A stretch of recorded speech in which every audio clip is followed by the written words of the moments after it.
السلام علیکم۔ موت سے پہلے تکلیفیں اکثر اپنی آخری حدوں کو پہنچ جاتی ہیں۔ اگر اپنے سر پر عزت کا تاج چاہتے ہو تو اپنے غرور کو پاؤں کے نیچے رکھا کریں۔ موسیٰ کی طرح اللہ راستے ان کے لیے بناتا جو اللہ پر توکل کرتے، آزمائشوں کے راستوں پر صبر سے چلتے ہیں۔ انسان وہاں ضد کرتا ہے جہاں اس کو مان ہوتا ہے کہ اس کی بات رد نہیں ہوگی۔ مان ختم، آواز اور الفاظ سب ختم۔ بھائیوں نے یوسف کو مارنا چاہا مگر ناکام رہے۔ باپ سے دور کیا مگر محبت اور بڑھتی گئی۔ غلام بنا کر بیچ دیا مگر بادشاہ بن گئے۔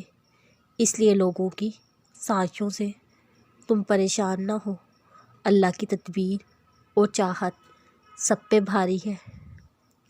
زندگی آسان کسی کی نہیں ہوتی، بس اپنی اپنی اداکاری ہوتی ہے۔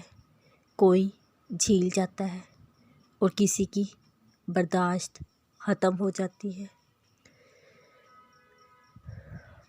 زبر نہیں زیر ہو کیونکہ آگے پیش ہونا ہے۔ جب بندہ یقین کے ساتھ یہ بات جان لے گا میرا اللہ مجھے دیکھ رہا ہے تو ہرگز ایسا کام نہیں کرے گا جس کی وجہ سے قیامت کے دن اللہ کے سامنے شرمندہ ہونا پڑے۔ تم بس قبولیت پر یقین رکھو، کیسے ملے گا یہ سوچنا تمہارا کام نہیں۔ معجزے تب ہوتے ہیں جب اللہ پہ کیا ہوا بھروسہ ہر طرح کے وسوسوں سے پاک ہو۔ سجدہ خوشی کا ہو یا غم کا، توفیق ملنا بڑی بات ہے۔ وقت تہجد خاموش آنکھوں سے بہتے آنسو اللہ کے سامنے بیٹھے بے بس انسان کی فریادیں کبھی ضائع نہیں ہوتی۔ امید لگائے رکھنا، یقین بنائے رکھنا، آنے والا کل تمہارے حق میں بہترین ہوگا۔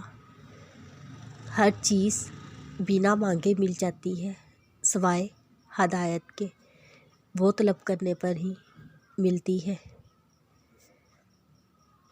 رب دعائیں کبھی رد نہیں کرتا، بس دیکھتا ہے تم اس پر کتنا یقین رکھتے ہو۔ جتنا زیادہ یقین ہوگا اتنی جلدی دعائیں قبول ہوں گی انشاءاللہ۔